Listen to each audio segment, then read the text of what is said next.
Good morning, or depending where you're joining us from, good afternoon. Welcome to Open Classroom. I'm Janet Gillow, the Director of Professional Development for the Brown School here at Washington University in St. Louis. So happy to have you with us for a special Open Classroom offered in partnership with the Africa Initiative.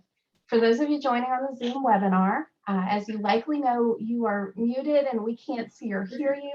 However, on Zoom, the chat feature is enabled. So please do use that chat feature to raise your comments and questions throughout the talk. Also want to note for you that we cannot call on raised hands. I want to also extend a special welcome to everybody joining on YouTube. We're happy to have you with us, and also want to let you know that we cannot moderate Q&A through YouTube. So Open Classroom is an initiative of the Brown School to help connect communities throughout the pandemic. It's been a wonderful adventure for us, and we're especially pleased to be partnering with the Africa Initiative today.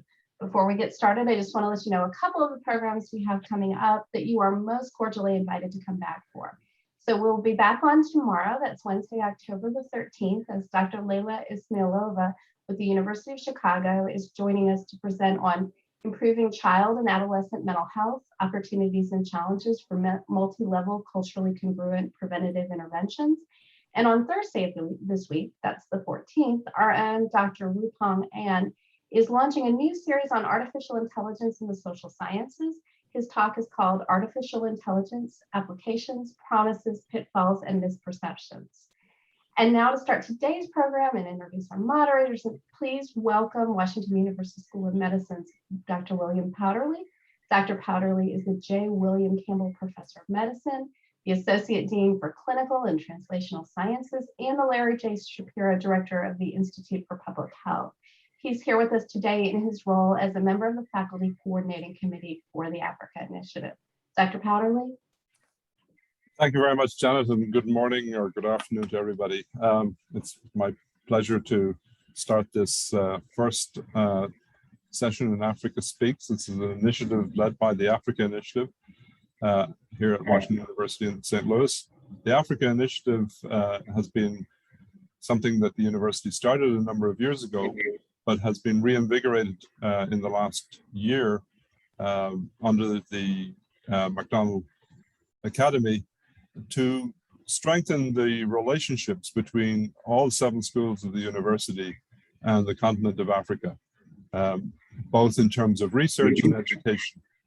And one of the feature events this academic year is Africa Speaks, which is an opportunity for the Washington University community and the wider community in St. Louis to hear from researchers, educators, and leaders across Africa affiliated with various universities that have partnerships with Washington University.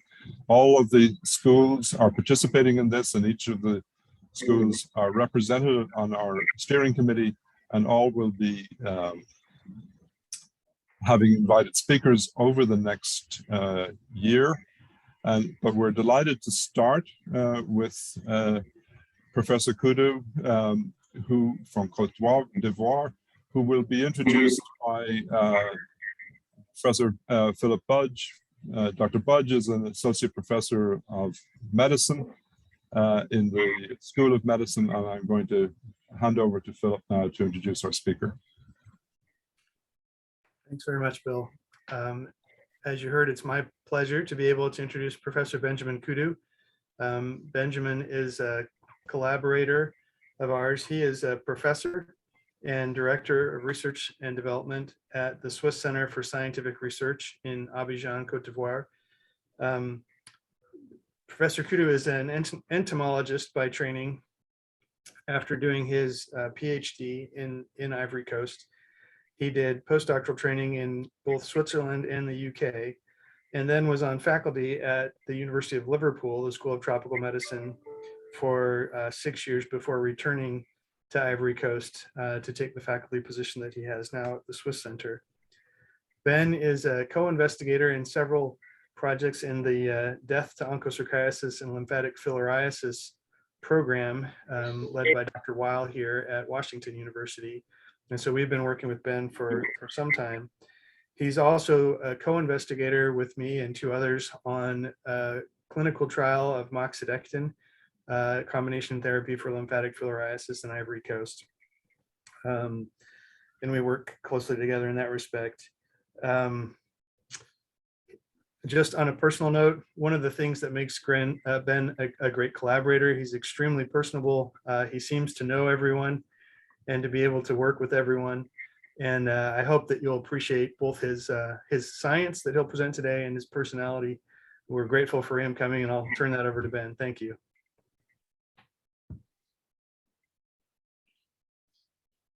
Okay, thank you very much. First of all, I would like to thank the University of Washington at St. Louis to invite me for this African Speak session. As Phil had just said, and I completed my PhD in 2005. I started postdoc in 26 until 2012. I started becoming a faculty member from 2012 to 2018 at the Liverpool School of Tropical Medicine from the University of Liverpool. And so far, in addition to what Phil has said, I've been the supervisor of 12 PhD students, 4 defending in UK, 4 at Swiss Tropical Institute in Basel, and 4 in Cote d'Ivoire. And yes, I've been PI for more than 30 research grants since 2006. And after 10 years, I think the 12 years in UK, I decided to come back to my country since the end of 2018, where I have a joint position at the Swiss Research Center and also in one of the local university.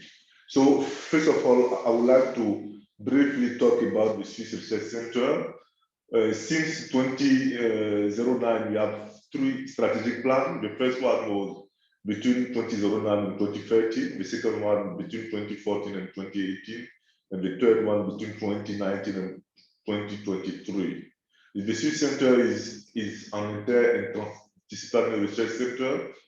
At the beginning, it was a platform for North-South and South-South partnership, and the center is dedicated to sustainable development in West Africa, and the center is under the auspice and the management of the Swiss and Ivorian government with a regional mandate. It is one of the centers of excellence associated to African University and is the center at the service of the society. So we are working very hard to be a regional institution of excellence in the service of science, individual institutional capacity building, and informing multi-scale decision-making process for development. We have 4 axes of intervention. The first one is research. The second one is individual and institutional capacity building. The third one is service and knowledge management. And the last one is administration of research. And this, in terms of governance and management, the Swiss Center manage a lot of grants from Bill and Melinda Gates Foundation, from the Well Controls from European Union. That is why since 2020, we reached the gold standard for good financial grant practice. We have developing a lot of policy and roles in relation to management and governance of grant. We are in the process of good laboratory practice for product testing against mosquito-borne disease. I think this the accreditation will be get by end of this year in December. So we have 5 research portfolio. The first one is biodiversity management and ecosystem service.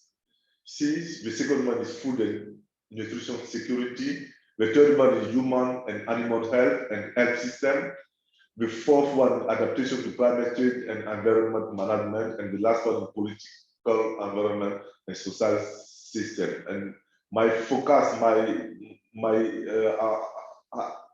my research are mainly focused on the third one, human and animal research and health system.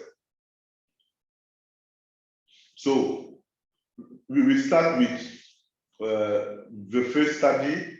I will briefly introduce three studies on which I was working. If you don't know, lymphatic filariasis is called peritontiasis as well. People with very big leg is a disease which occurs in Africa, Asia, and South America, and is transmitted by mosquitoes who transmit the parasite called Wisteria macrofilariae. And it's caused at 90% by Wisteria macrofilariae and 10% from Abrogoua. It causes significant morbidity and economic underproductivity, and we have around 120 million people affected in the world, and the number of hydrocell and lymphedema cases and elephantiasis is around 40 million. To prevent the diseases, WHO recommends two types of treatment. In Southeast Asia and in South America, I think, they recommend diethyl carbamazine plus albendazole. And in Africa, they recommend ivermectin plus albendazole.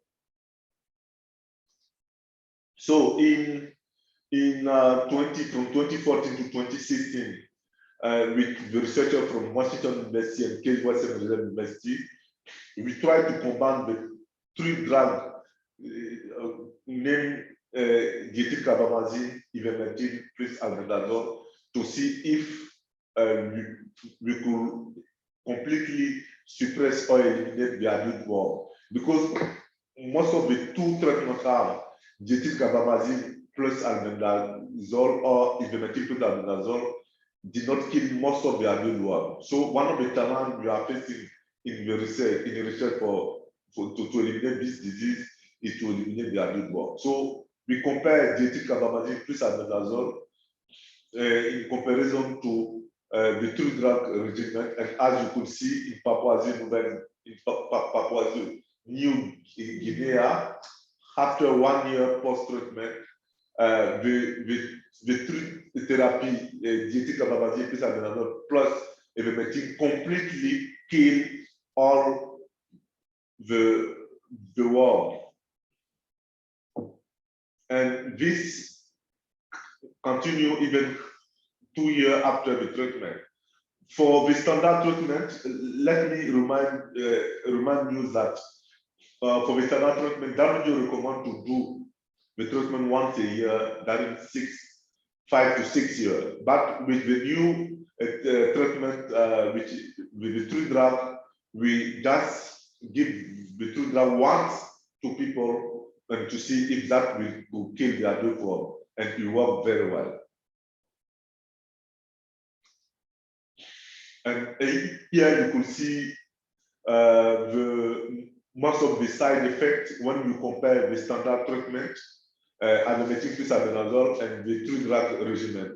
There is really not significant difference in terms of headache, in terms of fatigue, in terms of joint pain, in terms of rash, in terms of muscle ache, vomiting, and so on. There is no difference between the standard treatment and the new drug regimen with the three drugs.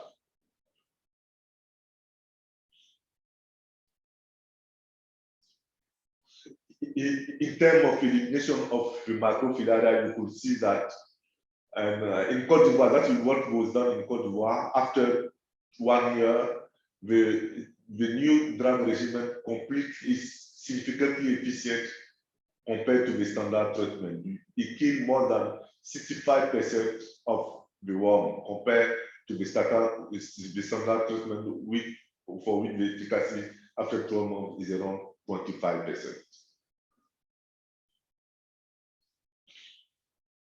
And when we use the filaria strip test, this is an antigen test, is a rapid diagnostic test.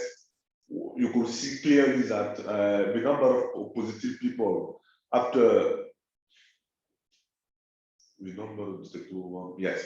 So you could clearly see that the number of people positive after the treatment is still very high in both treatment arms, the standard and also the new treatment regimen. So we after the study done in Papua New Guinea and Cote d'Ivoire, we ran a large community trial study in 5 countries: Haiti, India, Indonesia, Papua New Guinea, and Fiji. And we compared the number of side effects. As you could see, in most of the country, we have few number of grade 3 side effects, only 21. So we recruit about 6,000 people in the 5 countries, because that is WHO World Health Organization recommendation to see if the new drug regimen could be recommended against this disease. So this wonderful result led World Health Organization to change its treatment policy for lymphatic filariasis on November 3rd, 2017, by recommending the trip therapy inside of the standard treatment, which is using over 25 years. But as the triple drug could not be used in countries like Africa, because genetic carbamazine has a lot of side effects when using with people affected with onchocerciasis, because the side effect could kill them. So, but the new drug regimen is currently used in 24 countries in Africa and Asia. In some of the African countries, like the East African country, where there is no onchocerciasis, they could use easily the true drug regimen, and also the Asia country. But in West Africa and Central Africa, because of loasis and also because of onchocerciasis, genetic carbamazine could not be used. So this was really a great achievement for the team. The second one is about strengthening lymphatic filariasis map in large city, because one of the challenges we are facing in the city, we are not confident that the transmission of Wuchereria bancosti, the parasite, is strong enough to maintain, to sustain the transmission between the community. So, because for lymphatic filariasis, if you don't know, I want to emphasize that to do the drug distribution, the prevalence of the parasite has to be more than 1%. So we think that with some of my colleagues, I think that in a lot of cities where doing drug distribution is very expensive, there is no need for us really to do that distribution, because we are confident that a lot of cities are not endemic as we think. So in West Africa, we know that the vector is Culex in most of the city, but Culex is known to not be a very efficient lymphatic filariasis vector. But due to intense migration between rural area and urban area, we found a lot of lymphatic filariasis positive cases in large cities. That is why we try to check if the cities are really endemic, if the transmission of the parasite from mosquitoes to human is still efficient, is still effective. So the research question is transmission taking place in West Africa city where there are some lymphatic filariasis positive cases? So we did a study in Guinea, Conakry, in the city of Conakry. In Guinea, the capital of Conakry is about 2.5 million people, and we test a lot of people, maybe more than 600-700 people in the capital, and we also collect a lot of mosquitoes. What we found is that we were not able to find any single people who is positive, and the number of mosquitoes pool infected is very low, is 0.2%. So based on our result, WHO decided to not consider Conakry as endemic for lymphatic filariasis. You could not imagine how many millions or thousands, how many $100,000 funding agency like USAID or DFID save, because to treat 1 million people, you have to spend at least 100,000. US dollar. And for that, you have to do that at least 6 years. So to treat 2.5 million people, you have to spend at least $250 or $300,000 a year. So multiplied by 6, you have above one. You have close to $2 million.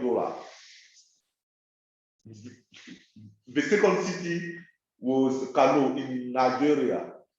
We received money from some organization to do the same work we did in Conakry. So in Kano, the result of the mapping shows that in some area, the infection rate show clearly that they have to do MDA. But one of the challenges, as I said, in a lot of cities is they combine the infection rate collect in the rural, in peri-urban area, and the infection rate collect in urban.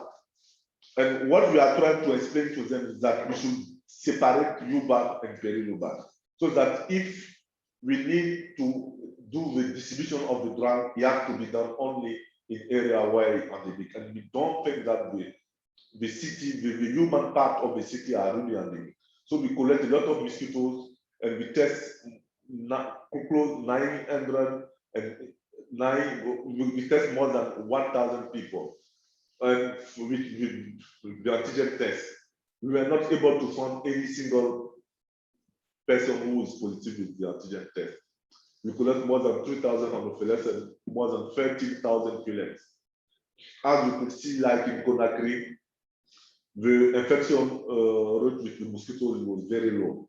And based on our result, because the mapping says that the city of Kano was endemic, the federal minister of health decided to do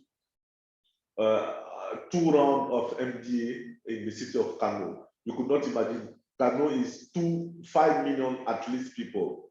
So we spend at least $500,000 US to do the distribution of the drug. That is 6 years. This for us should have been worth of money and worth of drug as well. And this was published in PLOS MPD in 2017. And for example, the study we did in Guinea, where we interview a lot of people, we clearly demonstrate that most of the lymphedema and hydrocele cases identified in the city of Conakry are coming from the village. So, which means that there were imported case of lymphedema and hydrocele, which confirm what we found that Conakry is not endemic for lymphatic filariasis, which was published in Acta Tropica in 2018. And based on this result, we decided to expand this study to cities like Abidjan, Ouagadougou, and so on. So in Abidjan, as you could see, you have some peri-urban area, and you have really the main city center. So you could see that the urban area, most of the urban area do not have any single person positive for LF. But most of the peri-urban area are positive. But because for Abidjan, we combine urban and peri-urban, we say that the city is endemic for LF, which is not true. This is the strategy set up by WHO for starting from mapping, doing treatment, and running transmission assessment survey. So after Abidjan, we go to the city of Ouagadougou. Ouagadougou is facing the same challenge like Abidjan. People are treating all the city of Ouagadougou, but when they decided to check if the transmission is ongoing, they did a transmission assessment survey in the urban and peri-urban area. And it clearly shows that the urban is not, they did not find any single person positive to the antigen test, but in the peri-urban, they found a lot of people positive of the antigen test. That is how they decided to consider the peri-urban part of Ouagadougou endemic and the urban part of Ouagadougou not endemic. So based on the result they found, they decided now to completely separate the urban and the peri-urban. So based on all this evidence, we writing a publication which was published in Lancet Infectious Disease in 2018. And based on that, we got a large grant from DFID through OCONTD to assess the effectivity of lymphatic filariasis in the city of Monrovia. And we just completed this study. So, in conclusion, we can say that LF, lymphatic filariasis situation of large West African city from countries such as Liberia, Cote D'Ivoire, Nigeria have to be careful considered. Dividing half the evaluation unit by peri-urban and urban area may improve program success and focus resources. Should the decision for starting MDA in large city be based on additional evidence like confirmatory mapping, Minitas, and internal monitoring by using PCR? The last study I want to present to you is when I was in Liverpool, I worked on a motion sensor we use to monitor the usage of bednet in households. Bednet, you know that it used again to like a barrier again between human and mosquito bite. So I got a fund from USA to do a laboratory testing in Liverpool. That is the phase 1. So the bednet is essential in the fight against malaria. And we know that accurate reporting of the use of long-lasting insecticide-resistant will be needed to support malaria elimination effort, particularly in endemic country where the use of mosquito net is influenced by several external factors. But we know that monitoring of using of bednet could help to verify survey data, because what we know the main question is which people are the main question asked to people when we want to check if they sleep under bednet or not is to ask them, did you sleep under bednet the night before? Which for me is not sufficient. We have to go furthermore, because if you are facing to someone who is not sleeping under bednet, maybe not every day is challenging. If you want to know if someone is sleeping under bednet 1 week ago or 2 weeks ago, and the questionnaire using by what recommendation is not useful. So we think that we have to test the effectiveness of an electronic motion detector attached to the net to collect quantifiable data which will confirm or deny the use of bednet. So based on observation, a call for a project will be launched by PMI USAID to better understand the actual use of mosquito nets in our group. This project took place, so we got the grant, and we conduct the project in UK from April to December under completely controlled conditions. So we ask people to go inside the net, to go outside the net. We collect data when nobody is sleeping under the net.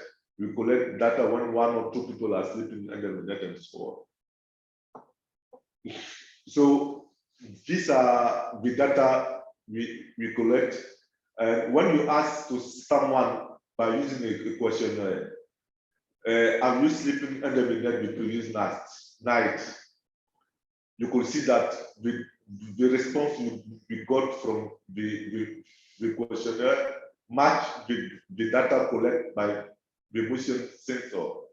But after a week, you could see that when you ask someone, the questionnaire is overestimated the response they are getting from the people.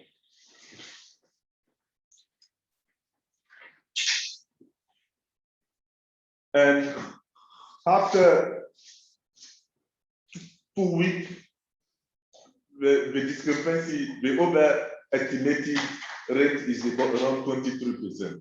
After 3 weeks, the overestimated rate is around 32%.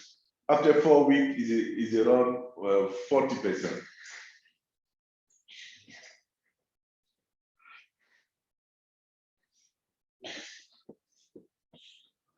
And here is a table presenting the performance of five category classification model for benign user invalidation data set. You could see in terms of sensitivity and specificity that sleeping, net down, net follow-up, entering, exiting the net. The overall accuracy is very good when using emotion sensor.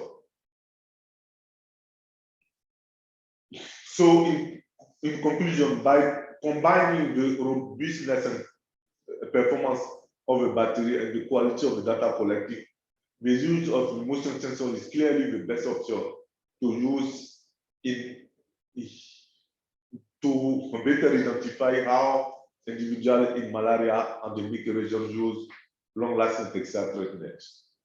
The use of data logger, which is the motion sensor, to effectively quantify the use of long-lasting insecticide treatment, which will also provide for us a non-invasive method of tracking the use of mosquito net. Because in some countries, the people who want to really confirm that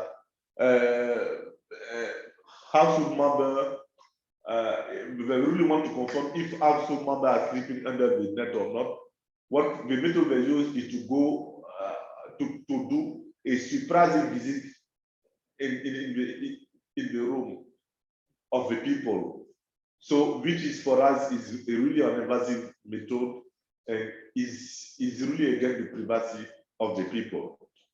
In addition, the motion sensor can be used to check server data, reducing the need for regular visit to household.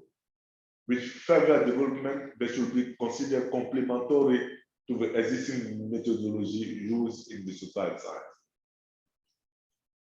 So we are writing a publication now with a colleague from California University, and it was submitted in Malaria Journal, and that is the publication we did on this motion sensor since 2014. The next step, we are discussing with US heads to see if this tool could move to the field. So the proposed 3 countries, Cote d'Ivoire, RDC, and Benin, and the main investigator will be myself and Paul Krzyzanowski from University of California. And we hope we are discussing with USA who is willing to provide the fund, but not yet confirmed. In this picture, you could see the motion sensor here and the bednet here. So for this talk, I would like really to thank Washington University for giving me this opportunity to present my institution and to present my work. This is only a part of the work I have done so far. And I want to really thank Liverpool School of Tropical Medicine, Case Western Reserve University, and most of the funding agency who support me since I completed my PhD. Thank you very much.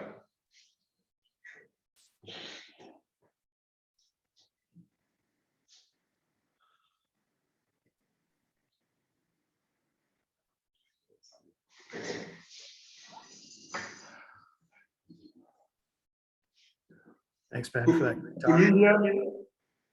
Okay.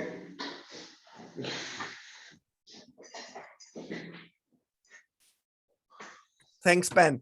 This is Peter Fischer. I'm the co-PI of the DOLPH project, and I work with Ben for the last 8 or 9 years on the DOLPH project. I myself work in Africa since almost 30 years. So I will take some questions. I think you should, and we have a few notes already in the chat. I think you should use the chat to post your questions so that everybody has a little bit of time to post questions.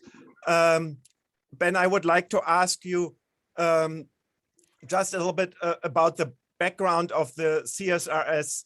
The CSRS has a long history, was originally really something from the Swiss government. But can you tell us a little bit how much is still funded from the Swiss government, and what percentage is actually funded by competitive grants like you just described? Okay, thank you very much, Peter. I think, as you said, Swiss Center was created in 1951, and it was just at the beginning to be used as a platform for Swiss people or for Europeans who wanted to do some research in Africa. But since I think 2001, I think we have started getting support from the government of Cote D'Ivoire, and as I said, the institution is really under the leading of both government of Cote d'Ivoire and government of Switzerland. And in terms of funding, you could see that only 30% of we got in terms of budget to running the center. We only got 30% of the money from the Swiss government and from the Cote d'Ivoire government. The 70%, 70, is coming from competitive grants. So we in the center are always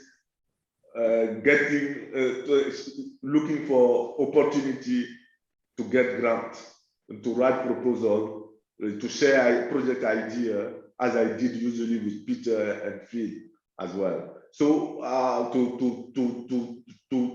to conclude to your question, 30% only is coming from Swiss government and Cote d'Ivoire government, but between the 30% is around 90% from Swiss government and 10% from Cote d'Ivoire government. Okay. So I have a follow-up question. So since you, like most of us, are relying on competitive grants, so if somebody has a new idea where you need a partner in Africa, in Cote d'Ivoire, for example, how would you approach the CSRS, or are you approaching only the scientists? How does it work when you have an idea somewhere overseas and you need a partner site in Africa? How would you approach this? So I think it's a very good question. If you have a project idea and you want to run your project in Cote d'Ivoire, you could approach myself, but you will have a formal email to write to, but you share your project idea, even if, what is very important, even if you want to do your project in neighboring country, because of the management capacity of the center, we used to support some researcher, some projects running by North researcher in Liberia and Guinea and so on. So you approach the Department of Research at Swiss Center, we discuss your project idea, and if it is in my topic, I will work with you. If it's not in my topic, I will direct you to one of my colleagues to work closely with you. And in terms of help, if you need support from the government, from Asia, and to send, and what I want also to add is that we have a diplomatic status in Cote d'Ivoire. So in terms of taxes, you will not pay any taxes. It's around 20% of all the material you will be sending, you don't have to pay any taxes. Yeah, so thank you, Peter. That's very good. So there are a few things in the, a few notes in the chat. Gary Weil posted that the filarial diagnostic test that Ben and colleagues used in these studies is is used to target filariasis elimination activities around the world. It uses reagents that are developed by the Banjul Hospital and WashU that are licensed to a company to produce commercial kits. And he also he also notes that bednets with insecticides significantly reduces malaria deaths in children, and Ben studies provided important practical information on bednet usage. So are there more questions?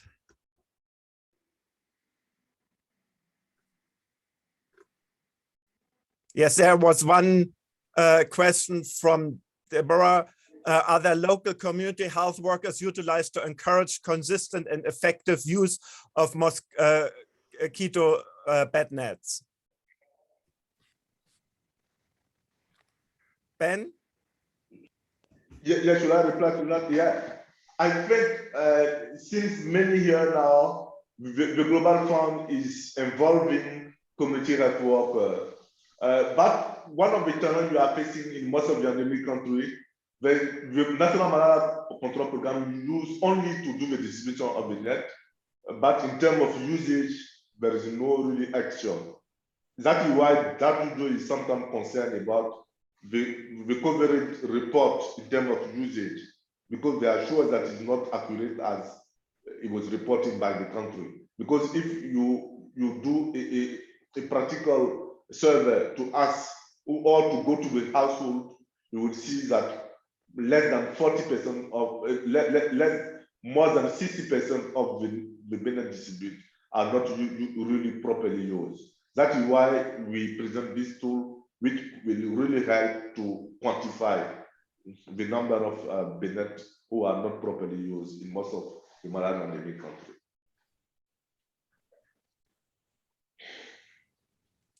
Yes, Phil Batch wanted to have a little bit more information or even point out advantages working with CSRS.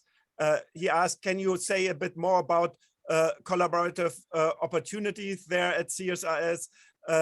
I know one of the big advantages we have noted of working with you has been the experience of CSRS hosting and working with outside collaborators.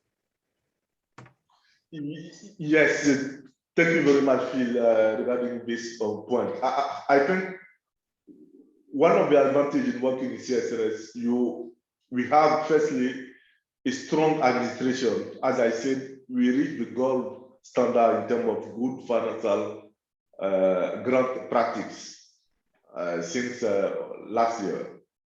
That means that we could manage now grants from most of the donors in the world. And secondly, we have some accommodation in the site, and I think Phil or Peter, mostly Phil slept in one of our accommodation room here in Cote d'Ivoire. And also, as I said, we have a lot of connection in the countryside, in most of the districts where people really want to conduct some research activity. We are very connected to most of, with the Ministry of Health, with the Ministry of Higher Education, with the Ministry of Research, and so on. So, and in addition to that also, we have the facility, we have a very good lab.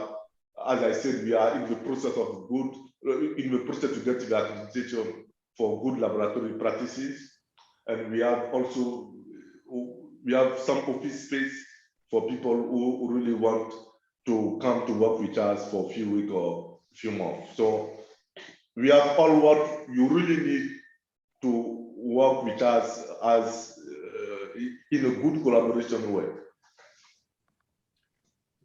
Thanks, Ben. Peter, do you mind if I just add a little bit to that? No. So Ben, one thing that I've noticed when staying there at the CSRS that I think is worth mentioning maybe to our audience, if there's anybody out there that's looking for opportunities to collaborate, is there's always someone staying at the CSRS, graduate students or faculty from some other institution And that it's a very well-worn path, that you guys are an institution that knows how to collaborate and makes it very easy. Another thing that I think is worth pointing out is that you have very good laboratory capacity there, in terms of having -80-degree freezers, in terms of having wet labs, in terms of making it easy for people to manage samples. Those are some of the things that I wanted to maybe highlight for people that might be listening, that in terms of places that I've worked, it's the place that's been the absolute easiest to manage in Africa, because you're set up very well for it. Sorry, more of a comment than a question. I'll let Peter move on to the other question. Yes, Gary, while asked or said, unusual decision to return to Cote d'Ivoire after a prolonged period in the UK. What were the pros and cons you considered? And are you happy with their decision now? What is needed to help more African researchers return home after training abroad? And I think that's very interesting, because we all want to help with capacity building to provide good training, and often people from Africa come to Europe or the US, but they stay there and they don't go back. And that doesn't help really the African countries. So what was your decision? Yeah, thank you very much, Peter. I think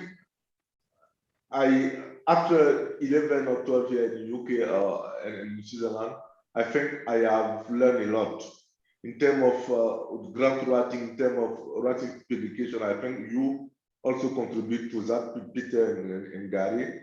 So after that, I think that I have to go back home, because we have a lot of junior researchers who need me. Because as you know, if one of the challenges we are facing now in most of our university is the quality of the publication. I am a member of the scientific board of my university, and when you look at the publication of most of the theses, is really, this means that there is a lot of work to do. So I think getting some people who are very well trained in Europe or US coming back to Africa, that will help really the young researcher in Africa to improve the quality of the publication, to improve the quality of the research proposal, also to be more competitive, because this is most of the challenge. In Cote d'Ivoire, right now, we have a lot of PhD, a lot of postdoc, but we have really few positions in the university. So my advice is for them to look at outside the country, but for that, they have to be competitive. And to be competitive, you have to have a very good publication. I have most of the 4 PhD students who depend with me. 2 are working for USAID. They were not interested to go at the university, but they were recruited by USAID because of the publication record.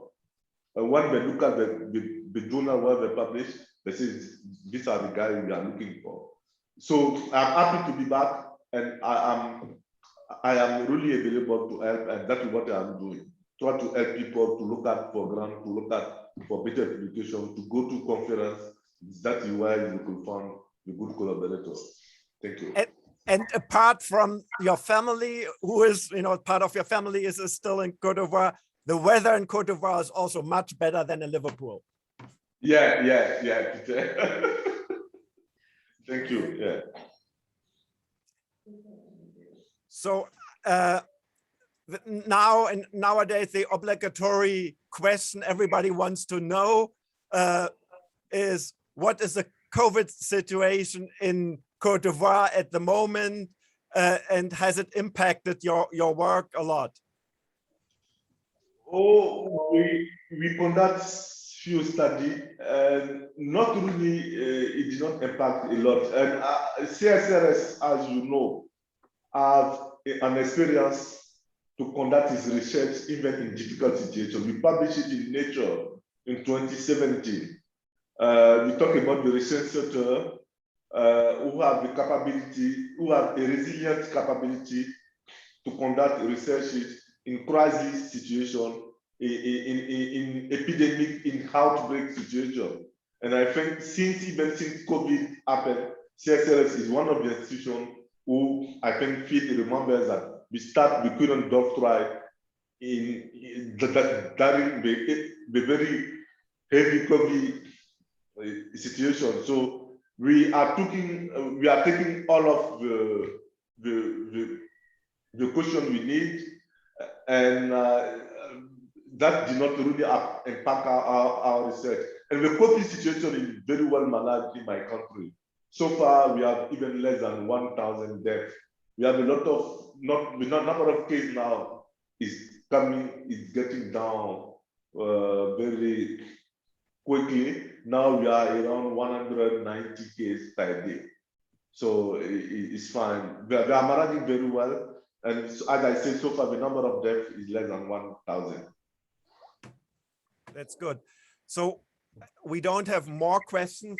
I can ask you a little bit more a specific question because, maybe not interesting to everybody, but, you had this data on the distribution of LF in the big cities. And, there are other that show that there is very little LF or almost no LF in the big cities in West Africa, and that you don't need to MDA. We have the problems that, if we want to model the distribution for, if you want to use geospatial modeling to get more information about the distribution of LF or onco, the problem is that from these big cities, there are very little data because everybody knows that there is very, very little onco or LF inside the cities. So is it possible to access your data to use them for geospatial modeling? Yes, I think so. Even I have data from over big city. I just need to ask to these people from Burkina Faso, from over city, and if you are happy for me to share, I don't think that there will be any opposition. I will share this then with you. For Abidjan, we have data, a lot of data. I will ask to Dr. Meiti as well.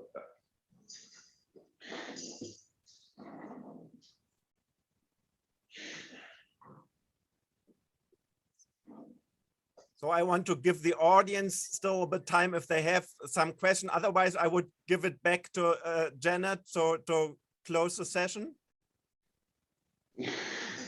Wonderful. We'll give them just a second more to see if there's a closing question. But if we don't have any, first, I'd just like to thank Professor Koudou for being our honored guest today and for sharing this wonderful information. I want to thank Professors Fisher and Budge for their able job moderating and helping this conversation facilitate. Before we go, Professor Koudou, is there any final thought that you would like to leave our audience with? Oh, just in one sentence, as I would like firstly to thank Peter and Gary and Phil. We are very long-term collaboration, and I'm always pleased to work with them. And they really are the one who encouraged me to come back to my country, and we are still working strongly together. That is, I think that is something a lot of European or yes, people in America should understand. If you want someone to go back, you have to really still working with him, even if he's back, encourage him to get ground to get support. And this is important because what people are fear is that coming back and they are facing a lot of difficulty with the local professor here. And if you don't have support outside, if you don't have support locally, you have to come to someone. And what is important to come to people with whom you have been working from where you come from, I think, yeah. And Ben, I just want to add one thing to this because it's important. I had a conversation with the Gates Foundation and they wanted to get my criteria for a study site selection. Oh. What would be the best study site? And I always say, there are two things which are absolutely crucial. You have to have the patients for the disease you want to study. That's crucial. And you have to have a person on the ground you trust. You trust 100%, and a person who can push things within the country. And you are this person we are trusting a lot. Thank you very much, Peter. What a beautiful way of closing this out and honestly providing context for what the Africa Initiative and Africa Speaks is really all about. Washington University has programs and partnerships in 36 different African countries. And it's the collaboration of our faculty leaders with leaders in community that is emblematic of what that's all about and what this series is hoping to elevate and celebrate. So thank you so much for sharing this time with us. Thank you to our audience for the insightful questions, and we will take this opportunity to wish everyone a wonderful day. Please stay healthy and safe out there, everybody. Goodbye now. Thank you very much, Jack. Thank you.